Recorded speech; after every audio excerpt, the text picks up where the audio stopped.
Hi everyone. My name is Dylan Nguyen. If you've been to any of our previous workshops, you know that. If not, no worries. I used to be a UX researcher and designer at Geico. I was part of the UX Club officer team when I was at UTD, and I have been and will be one of your instructors for this workshop series.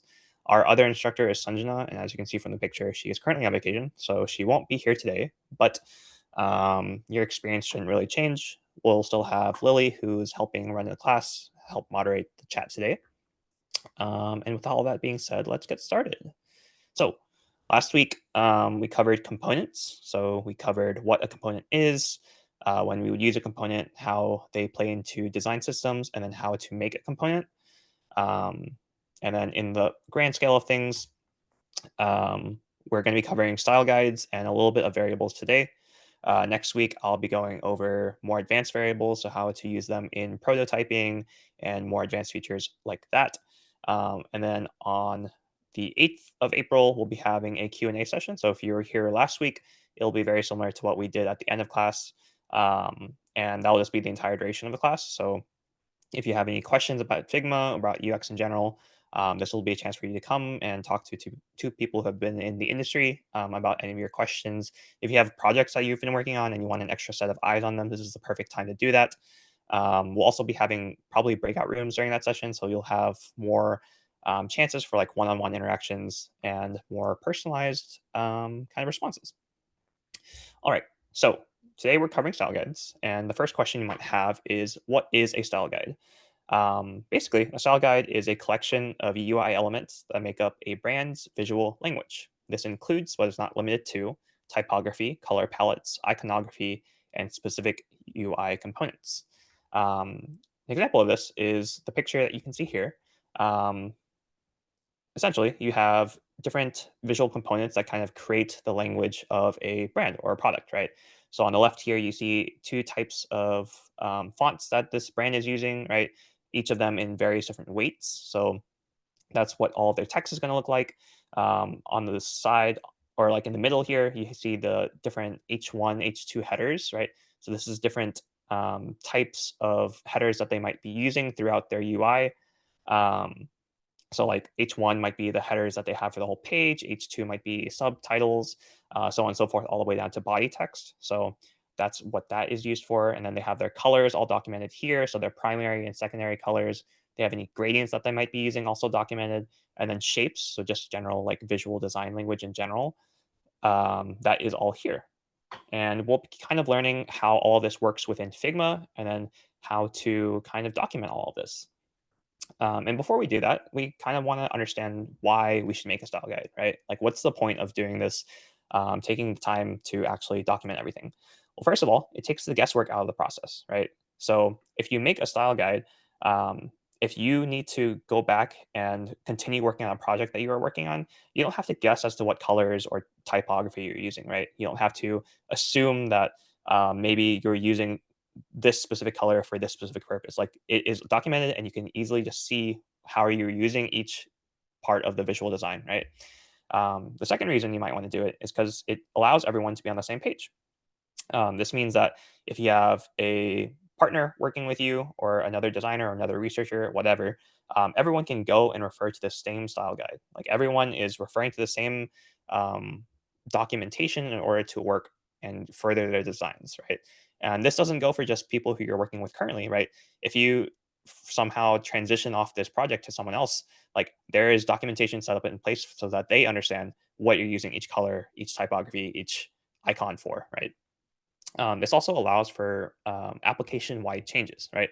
Specifically within Figma and other design tools, creating a style guide allows you to make changes to the entire product all at once very, very quickly, instead of going in and individually changing every single time you have like this specific blue to a different shade of blue. It also allows for easier communication with devs, right?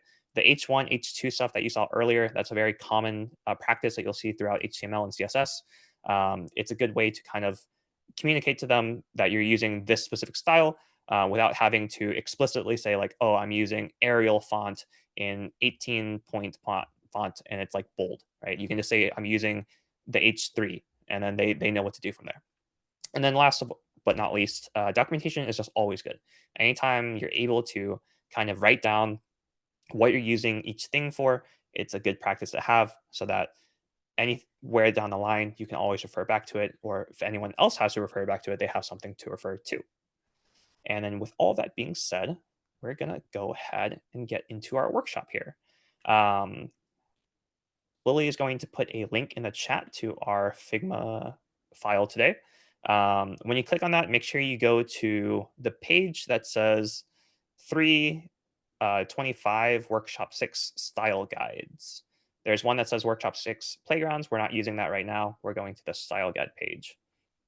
And if anyone has any questions about anything we just discussed, please feel free to leave that in the chat, and we'll answer a few of those as people roll into this page. And as you come in, same as always, just click on one of the student sections, name it to your name, and then if you want, you can change the background color a little bit.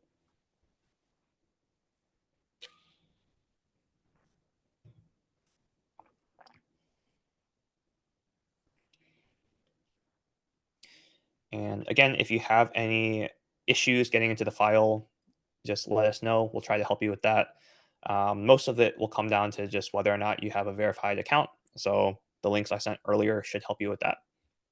But if you have any questions aside from that, feel free to leave them in the chat.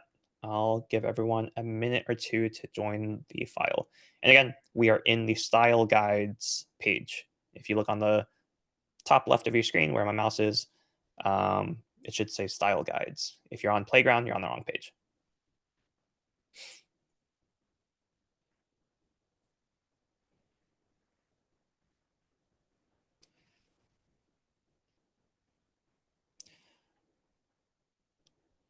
I'll give it another like 10 seconds for people to get settled in.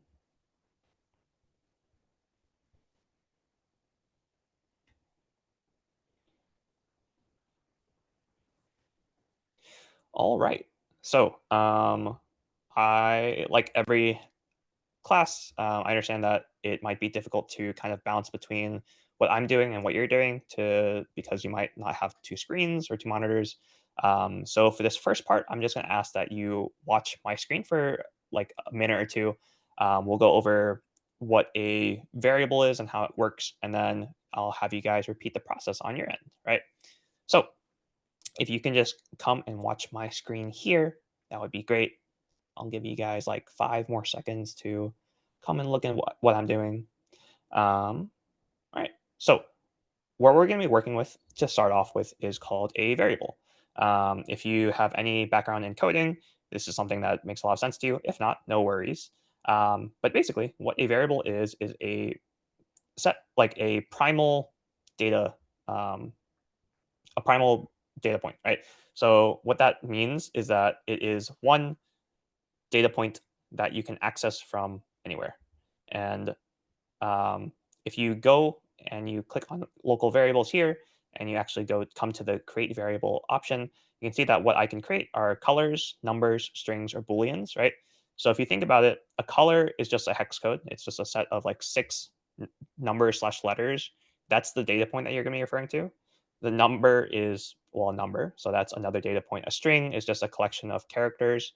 So that's another data point. And then Boolean is true or false, right? So that's just another data point. And I'll kind of expand on what all of that means in a bit. But what I'm going to do is I'm going to create a color, right? So traditionally, when you're making a product, you'll probably use like 3 to 4 colors. So I'm going to go ahead and create 4 color variables. The first one, I'm going to call it a background, right? And so let's say the background to my app is almost white. And again, this might be a bit hard to see just because it's small on the screen, but I can't really zoom in or anything. So we'll have our first color here. And then I'm going to make a second color. I'm going to call this our primary color. So this is like what the majority of the interactable components on our page is going to be. And for this, I'm going to make it like a nice green, just because we go to UTD. Next color is going to be our call to action color. So I'm going to call this CTA. So this is what you want in case people need to interact with this component, right? And it should be like kind of a more accented color. So I'm going to choose orange. Um, and then I'm going to create one more color. I'm going to call this text, right? And because my background color is white, I'm going to want to make text close to black, right? And so now I have 4 color variables, and I'm going to rename this collection. I'm going to call it Dylan. This is very important. And when you guys go ahead and create this, I'm going to ask that you come into local variables, and the first thing you do is click create collection. And then you can rename that to your name, but it's going to be really difficult to work with if people accidentally create or work on someone else's collection, right? So you can go back to your screens and do that now. You can go into local variables and just click the little toggle there, and then create a collection. And then within that collection, create 4 colors: background, primary, call to action, and text colors. If you have any questions about that, please leave that in chat. Uh, that could have been confusing, um, but hopefully things clear up over the course of this workshop. So if everyone can go and create 4 color variables, that would be great. I'm going to give everyone like 2 to 3 minutes to do that. If you have any questions about how to do that, please leave them in the chat.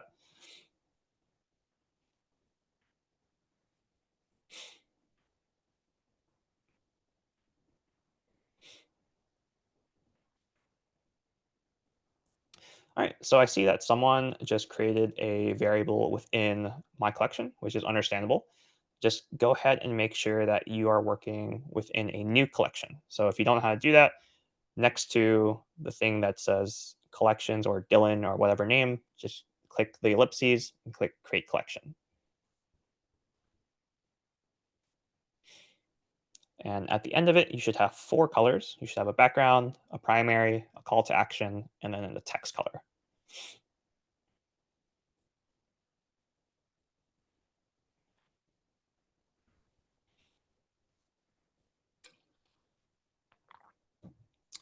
And they don't have to be my colors. They can be any colors you want as long as it kind of makes sense to you. Like obviously, your text color and your background color should not be the same because that would be very hard to read.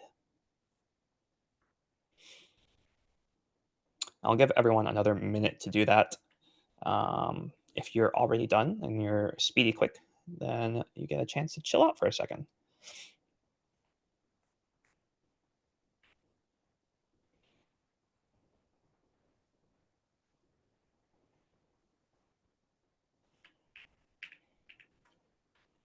All right, so hopefully everyone has had a chance to go ahead and do that.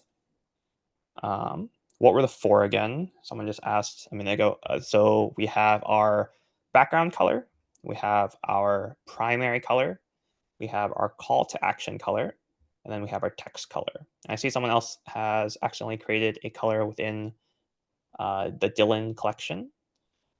Just make sure you're working within a new collection because it'll be hard to reference if you have your colors lost. I'm going to delete that variable right now. But I see most of you guys have created a collection. I guess this is not how many people we have in class. So I'll give it another minute just in case people are confused. Or if you're wanting to just kind of follow along and then do it later, that's also fine. Um, I'll give it another like 10 seconds, I guess.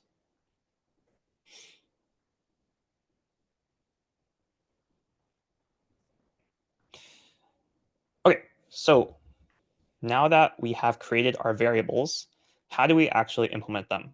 If everyone can go to their section, you'll see that on the left side of your section, there's like a section within that called light. We're going to be working within here for now, right? So the first thing you're going to do is you're going to click on the word light, right? So that should highlight the section on the left side of your total section. So there should be like a square on the left side, should highlight all of that. If you click on the word light, we're going to go and we're going to click the plus button next to fill on the right side of our screen. On the design tab there, there's like a fill, and you click the plus button, and now that light section should have a fill. And I think it just defaults to completely white, but we're going to change that. So next to the word fill, um, after you click on the plus button and there is something within that, there's like a set of 4 squares. They're in like a They're in like a little grid pattern. If you hover over it, it says styles and variables. So again, this is next to the word fill. There's like 4 squares. If you click on that, you should be able to go and choose a variable out of the library of this file. And what that means is like, if you click on that, you should see all of everyone's variables, and you can scroll down to wherever your name is and click on background. So whatever background color you chose. In my case, it's a color pretty close to white, but everyone else's will be slightly different. So just click on that background color. And what this does is basically you tell the box, the section that is called light, you tell it, I want you to have a background, or I want you to be a color, right? But the color you give them isn't like a color value. You're not telling it to be FFFFFF or whatever the color you chose is, right? You're telling it to be background color or background within Dylan's collection, right? So if you want to think about this from like how it actually works, um, imagine that each variable you create is actually like a box in a storage closet. And what happens is you just tell like light, you tell light section, you tell it to go be whatever color is in that storage box in that location I'm telling you. It doesn't matter whatever color is in it, just go be that. And so light is not concerned about whatever is in the storage box. It just does what you tell it to. But you can put any color in that storage box. And um, to kind of demonstrate that, if you go back into your local variables after you've made light to your background color, if you go back into your local variables and you go ahead and I'm not sure what happened here. If you go ahead and change the value of your background color, you should see that light adjust in real time to whatever you're changing it to, right? But it's still background color. It is still referring to the location you gave it. If that doesn't make any sense, no worries. Kind of complicated, but that is how it works in case you were wondering. The next thing we're going to do is we're going to choose one of the boxes on our left side screen. So one of the smaller boxes that are next to each other, choose one of them, and we're going to change the fill of that box to your primary color. All right, so one of those smaller boxes on the left side of your screen, change it to the primary color, and then the other small box, change it to your call to action color. And then after you're done with that, you're just going to highlight the 3 pieces of text that are near the middle of your section. It should say header text, body text, button text. You're going to highlight all 3 of those and change their fill to your text color. So now you should have like all of your colors implemented as some object on your section. Um, so that's fine and dandy. But what if I wanted to do more with variables, right? So right now, all you've seen is that I can assign a color to a variable, and then I can set things to that variable. What if, let's say, I wanted to create a dark mode of everything?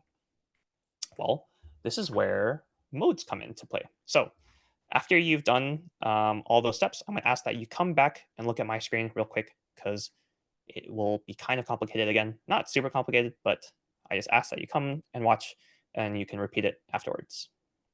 So we are going to go back into our local variables, and you'll see that next to this uh, this column that says value, there's a plus button, and we can click on that, and it creates a new mode. Right. So now we have 2 modes. Right now they're currently exactly the same. Let's say I name the first one light mode.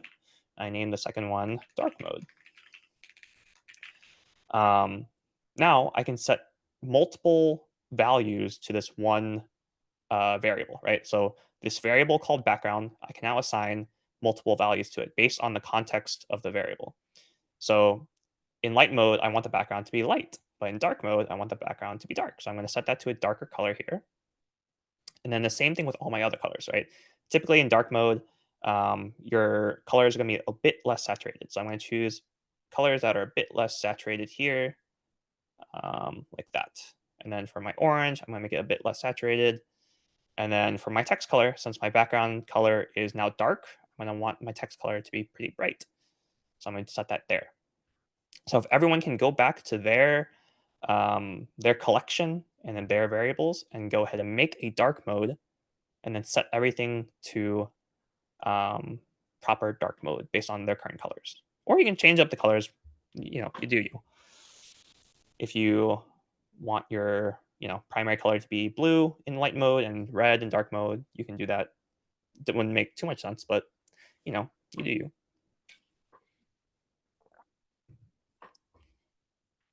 And again, if you have any questions about how to do that, please leave them in the chat.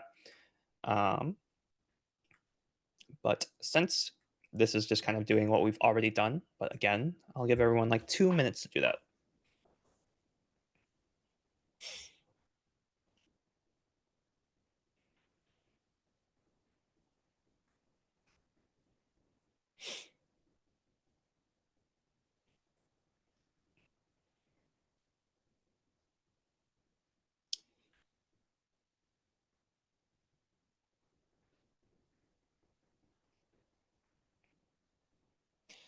Again, if there are any questions, please just leave them in the chat and I'll try to answer them as they come.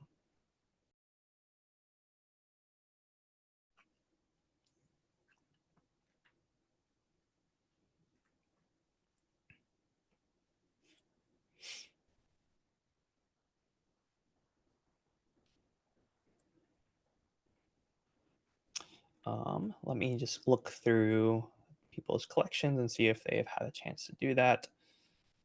Lily has her cat on the screen. Everyone say hi, Luna. All right. It looks like pretty much everyone has had a chance to go ahead and create their dark mode. So we can move on. What we're going to do now is we're going to come back to our section, right? How do we, sorry, someone left a question I didn't see. How do we do that again for the dark mode? So you'll go to your local variables, you'll go to your collection, and then there's a plus button next to, it's like in the top row. You just click that plus button and it'll make a new mode, and you can just double click on the name of that mode to change its name. All right. So, oh, okay, gotcha. All right, so what we're going to do now is we're going to come back to our sections and we're going to click on light again. And when you click on light, you can go over to the right side of your screen and there's like a tab that says layer, and next to layer on the right there's like two hexagons that are overlapped. If you click on that, or if you highlight over it, it should say change variable mode. If you click on that, you can go to your modes, right? So on the light side, we're going to choose light mode. Now, on the dark section of your little work area, if you click on that, there's no hexagons there because there's no elements within this section that tell it needs to be a mode, right? So because there's nothing within the section that like has a dark or light mode, it doesn't give you the option to choose dark or light mode. So what we're going to do is we're going to add a fill, right? And we're going to change the fill to our background color. And you'll notice that the background color is the same on dark and light mode. So after we change the fill of your dark side to your background color, you're going to come back in, and now you have the option for variable modes next to the word layer. And we're going to come in there, and we're going to change it to dark mode. And you'll see that now the background color of your dark section is the whatever color you assigned it, right? And if you have any problems with that, please leave a question. But I see that most people are getting it.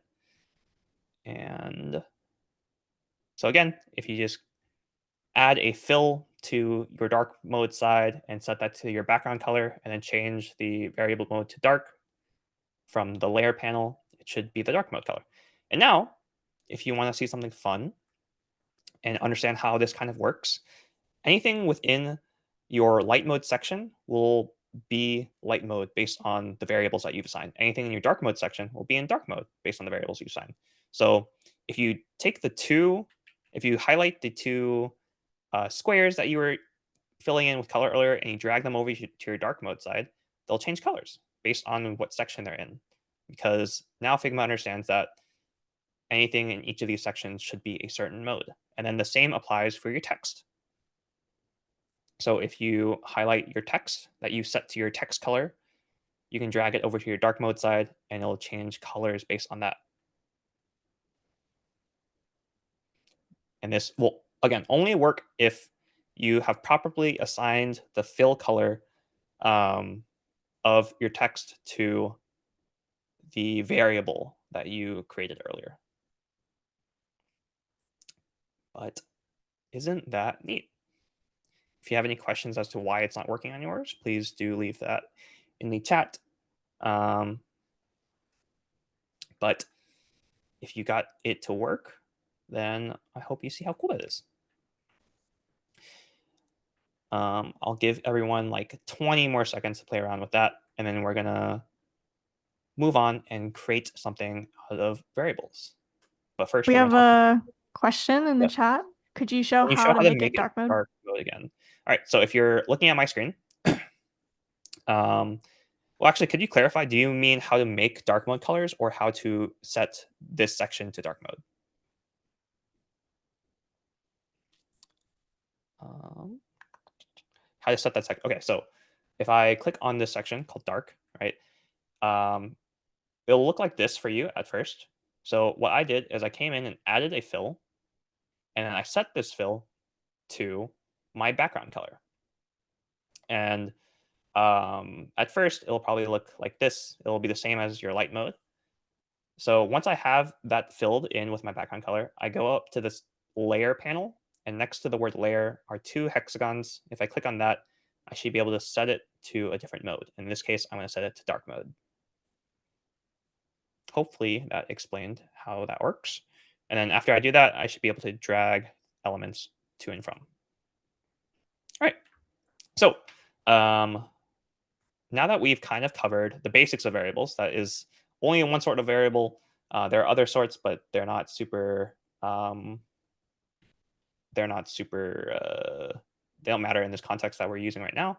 We're going to work on styles. So um, within styles, if you click the plus sign, you'll notice that there are a few different options. There's text, there's color, there's effect, and there's grid. Um, the first thing we're going to work with is color. So if you click on that, you'll see that you can make a color style. And this panel that comes up initially seems pretty basic, right? You can set this color style to any color you want. And you might be wondering, like, why would I use color styles over color variables, or vice versa, right? With color styles, styles in general are unlike variables in that color styles can have compounded um, characteristics, right? And what that means is that you can have a style represent more than one data point, right? So, like I was talking about earlier, if you create a variable, like all the colors that we created, all those were singular data points. They were just a hex code for the color value. With a style, you can do more than that. And to show that, you can click on the fill button under properties, right? You can expand the options of what you're looking at for color styles, and you can choose a gradient. You can choose an image. You can choose even a video. So all of these are multiple data points that it's compiling into a singular color style. And this is why we would want to use a color style, right? So in this case, instead of choosing just a singular color or a gradient, we're going to choose an image. So we're going to choose an album cover. Or actually, we're going to choose a picture of a music artist that we like. So if everyone can go and download just any picture of a music artist they like, obviously choose something that is school appropriate. But if you can choose a picture of an artist they like and download it to their system, and we're going to set this color style to that image. I'll give everyone like 30 seconds to do that.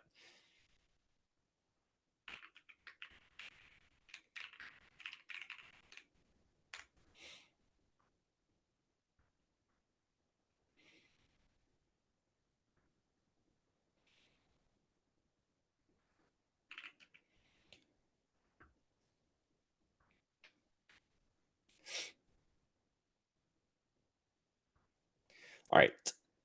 Hopefully, that was enough time to grab a picture. If not, that's okay. I will be stalling with words a little bit.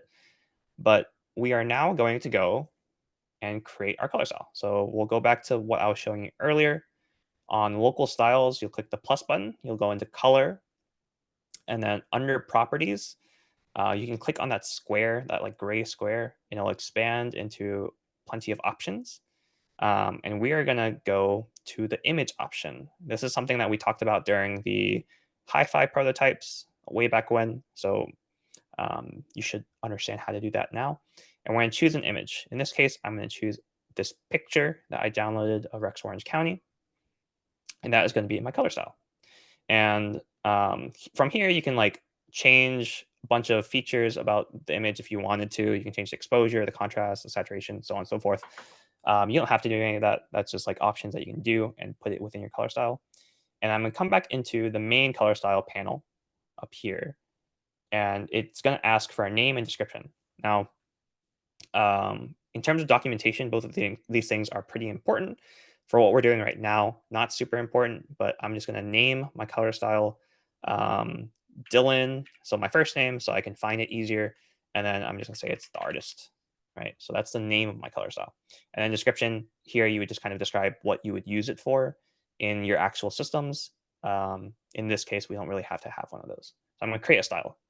And you'll see that when you do that, on the right panel under local styles, you see a bunch of people's styles pop up, right? And because we're all in the same file, all of them are going to be local. And that is why I asked you to include your name so you can find where yours is. Now what we're Could going to do, you show yes, how to get color styles again? how to get color styles. Yes. So we're going to go to local styles right here on the right side panel. And then we're going to click the plus button next to it. And then you should have an option for colors. And then if you need to go to the images, you just go to the square, that like the gray square under the word properties, and then you go to your images option. It's like the third option in that series of squares, and then you just upload your image there. All right, so I see that people are adding their artists. I'll give them a bit more time because this can be complicated. If you have questions, please leave them and I will either see them or I will not see them, and then Lily will call me out. But I think most people who are following along have their color styles uploaded or their artist uploaded. So what we're going to do is we are going to go and click on the remaining box that you have in your section. And we're going to change the fill of that, not to any of our colors, but we're going to go scroll all the way down to see our local styles. And we're going to choose our artist, right? And so now that box should be filled with your artist. And again, if you're wondering like why you would do all of that work in order to insert an image basically into Figma, rather than just copy and pasting the image or, you know, choosing to fill the box directly with your downloaded image, think about like how many times during the process of using Spotify that you might see the same picture of an artist, right? It might be on their profile page. It might be on like one of the playlists that you have. It might be in a lot of different points throughout the entire Spotify app. And if you think about it, like, does it make sense to go in and manually change each of those pictures? If like, say the artist wants to update their headshot, right?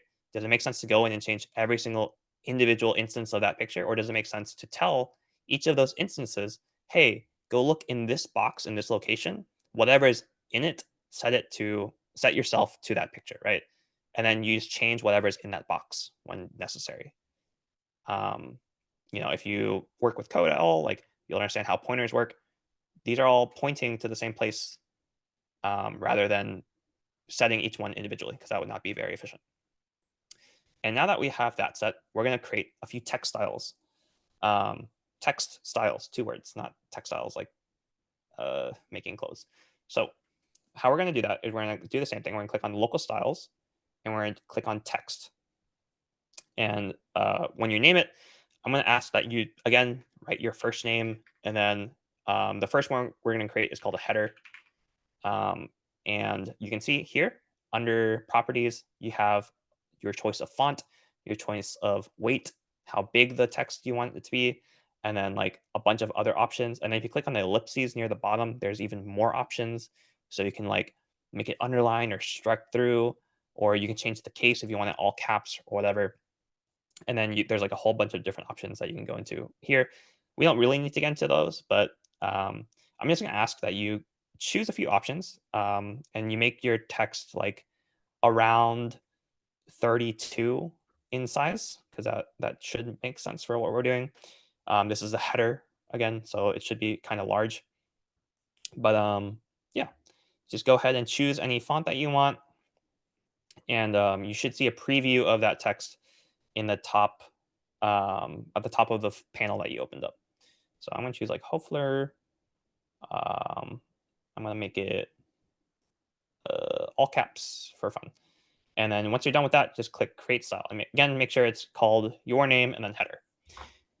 And then we're going to do the same. I'll actually give everyone a bit of time to do that. But we're going to essentially do the same process for your body text and your button text.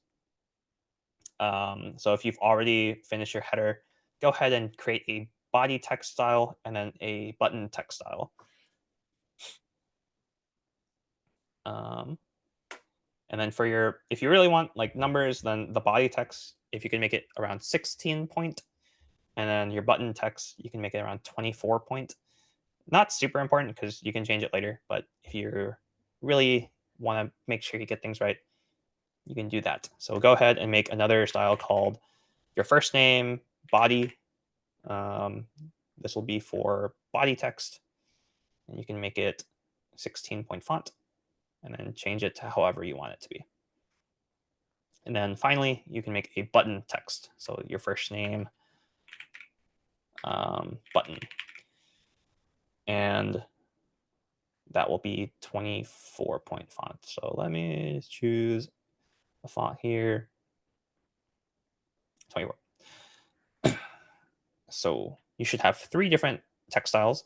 When you're actually working within like Figma with other people, generally these styles would be organized so that it's not like impossible to find your stuff. But for what we're doing right now, we don't have necessarily all the time to organize everything.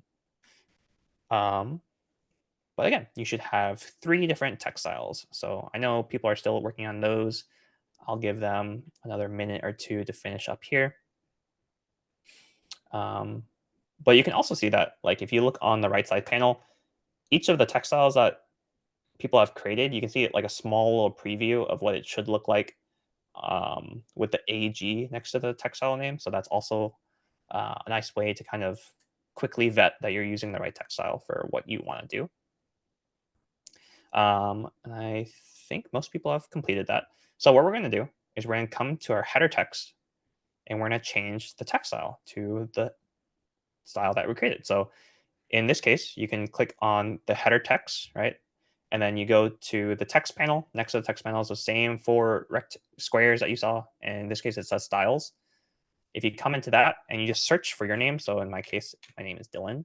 So if I search for Dylan, I can find all 3 of my text styles. That's why I asked you guys to name them like that. So for the header, I'm going to choose header. For the body, I'm going to choose Dylan body.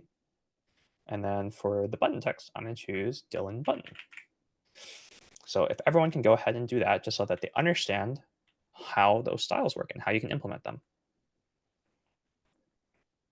And then once everyone has had a chance to do that, we're going to go and implement all of this on like a page that you might see.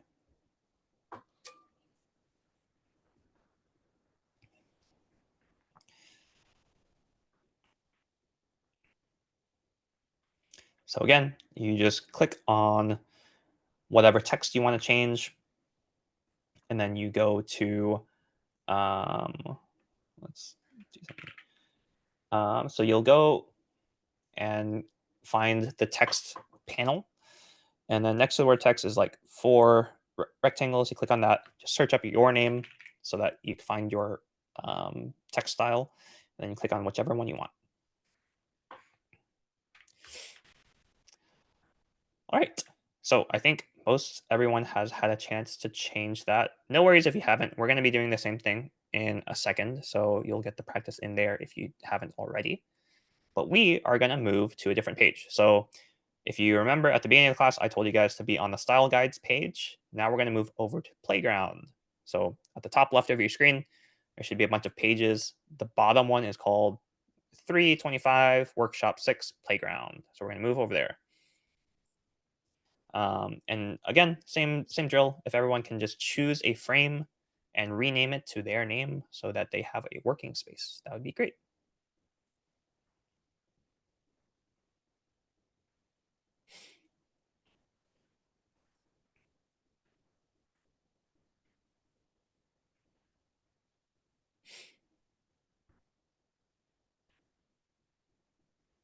I have realized that I should have spaced these out a little bit more. So I'm going to highlight these real quick and then space them out. Don't freak out. Don't freak out. Thank you for being patient. If you, again, if you can go and choose a frame and rename it to your name, that'd be great. Don't worry about colors right now. We're going to be working with that, as we have alluded to this entire class. So let's say you're working on like adding a feature to Spotify. Maybe the feature that you want to add is like every few times a user logs into Spotify from their phone, we say, "Oh, we've used like advanced AI algorithms, and we have a new recommendation for you as a user. We have a new artist that we think you should check out because they're very similar to what you listen to, and maybe they're on the come up. They're not super popular right now." And that's the feature we want to add. So um, that's the premise of this page, and this is how we're going to make it. So the first thing, right? Um, you'll see that there is a big gray box at the top of your page. Now, let's say that's like a hero image for your artist, right? When you show the artist to a new user, maybe you want to give them a picture so they understand who the artist is. And if like maybe the artist just uses a profile picture, whatever, but we're going to give them a picture to look at because visual interest is paramount.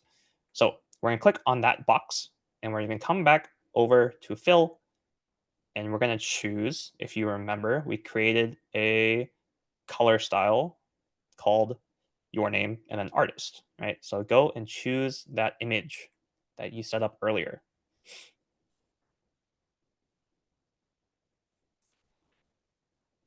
Give everyone a bit of time to do that because it might be hard to remember what we're doing. Again, just click on that box.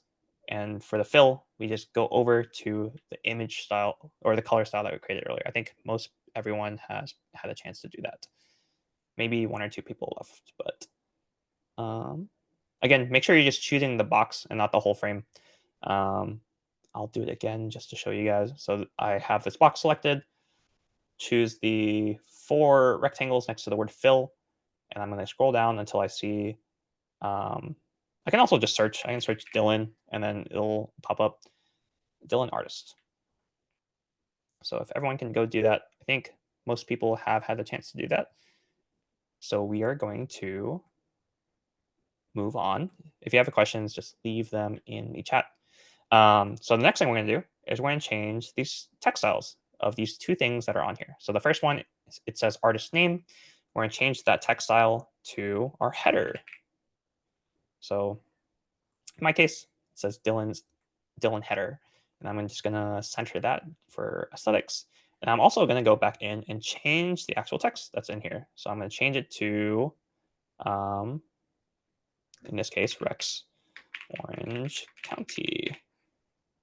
And you guys can do the same. So you can rename it and then obviously move it around as necessary. And you might notice that your header is a bit too big or a bit too small or whatever. The great thing about styles on Figma is you can always go back and change them. So if you find your style on the right side panel, if you like hover over it, you'll see a toggle icon pop up next to the thing. And if you hover over that, it says edit style. You can always go back in and change the style, right? And again, if you think about how useful that is, like I don't know if you guys have done much prototyping or not, but the amount of times I have set every like header in an app I'm designing to the same like font size and font and had to go back and change all of them manually because I didn't use a style is insane. So using styles is super, super helpful for something like that. And we're gonna do the same thing for the body text. So if you click on the brief description under your artist name, you can change the text style to whatever you set as your body style. And if you really wanted to, you can go and write a brief description for that artist. Not necessary, but you can go ahead and do that. I'll give everyone like 20 seconds to do that. And again, if you notice that this actually looks terrible now that you've looked at what it appears like on the screen, you can always go back and change the style, right? That's a super helpful part of what we're doing here. And then now we're going to go in, we're going to click the whole frame. And again, you can do that just by clicking like your name, wherever you change the name. You just click that once, and now you're selecting the whole frame. We're going to change the fill to our background color. So whatever we set as our background earlier. I know some of you guys are writing descriptions, but if you can go ahead and change the fill of your whole page to the background color that you set up earlier. And you can do that just by clicking the name of the frame and then changing that fill.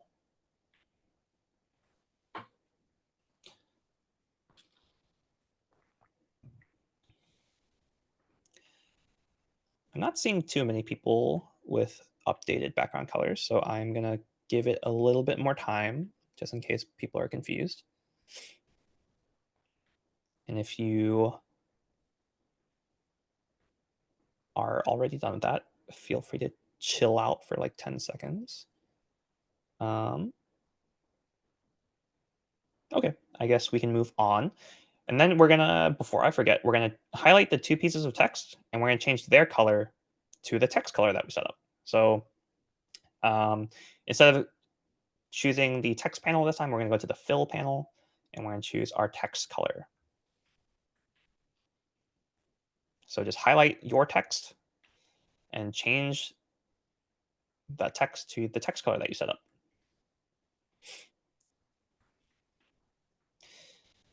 And now, I think most people have had a chance to do that because it's a pretty simple process. If not, feel free to leave a question in the chat if you need extra help. But yeah, so we are pretty far into this. So what we're going to do now is we're going to call a component. So this is something Sanjana didn't teach last time, but let's say I create a component on one of my pages and I want to access it in another page. Now I don't have like a way to copy and paste it necessarily. What if I forget like where the component is housed? How can I access it? What I'm going to do is I'm going to come to the top left of my Figma screen, and there's the word layers, but next to the word layers is the word assets. So if I just go to the assets, I should see a search bar, and then there's like a few folders below it where there are components. Right now, I'm just going to look up new. And what you should see are like two things pop up. The first thing is new button. So I'm just going to take that. I'm going to drag one onto my page. And typically, this is how you'll see that like design systems and style guides are set up, right? You'll have components housed typically on like one central page. And if you need them in your designs, you'll just go and search for them, and then you'll drag one onto your page. So I dragged one already. I'm going to drag another one. So I'll have a total of two. So if you can go ahead and do that, that would be great. And what I'm going to do now is I'm going to come back and I'm going to highlight both of those buttons. And I am going to go to selection colors. And I'm going to change that by clicking on the four squares next to the selection colors where it says style. I'm going to change that to my call to action color. So my CTA. So now your buttons should be the color that you set up earlier.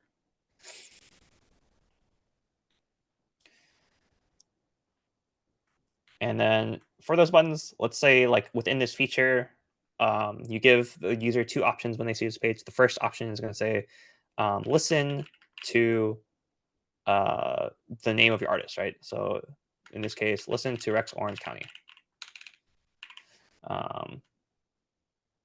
That can be the first button. And the second button can be like not interested. Oh my gosh, I don't know what happened there. Okay, say not interested in case you want to give the user a way to kind of just skip this page. All right, so I'm going to set those two up. I'm going to move them towards the center of the screen.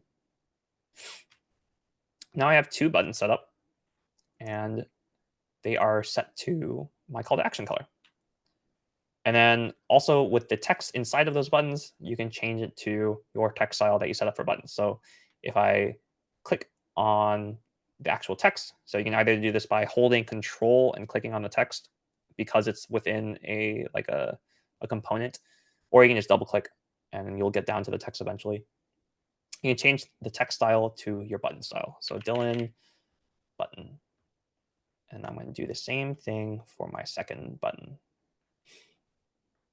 Dylan button.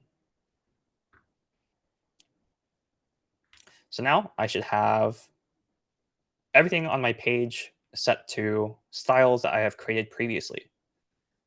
And you'll notice that like instead of having to pick and choose colors, like imagine if you were creating a bunch of these frames and each of them had to be kind of like unique, you couldn't just copy and paste a whole bunch of things, how useful it is to just choose a style that's already made, right?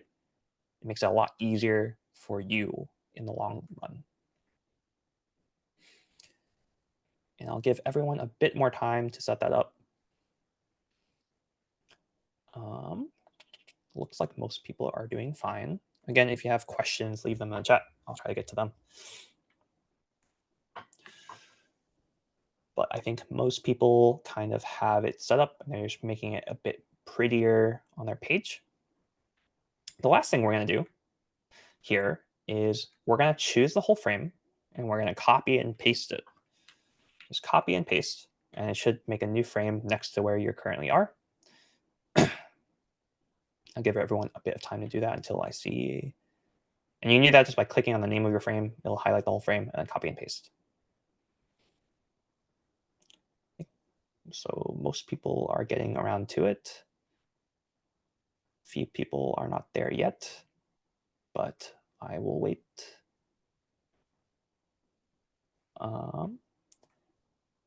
So once you've copy and pasted your frame, you can choose on the second frame, go into that layer panel that we were talking about earlier. So on the right side of your screen, just say layer. There's two hexagons. You can go into it and change the second screen to dark mode. And you can see how easy that was in case you are working with an actual dark mode, right?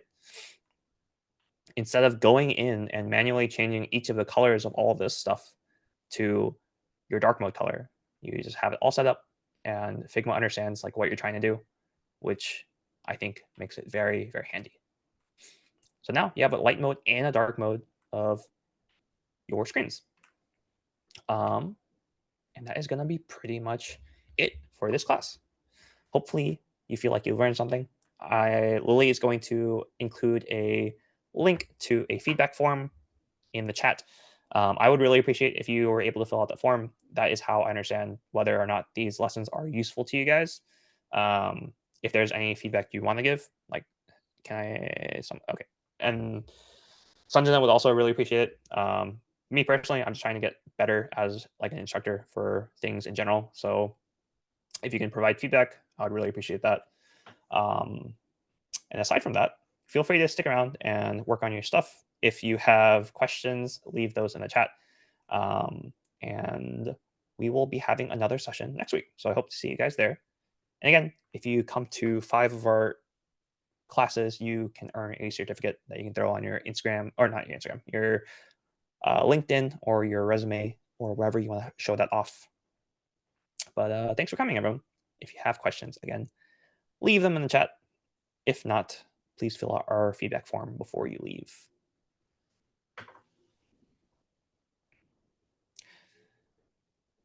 How do you duplicate for dark mode? You just highlight your frame. So in this case, it says your name. You just click on that one time, or you can highlight the whole thing. That's also fine. And it's copy and paste. So just Control C, Control V. And then you can go to your layer panel once you have that highlighted and choose those hexagons that we were working with earlier. Yep. Thank you everyone for coming. Again, if you have any questions, feel free to leave them. I'll be in the call for another few minutes, and then we'll probably be done with it.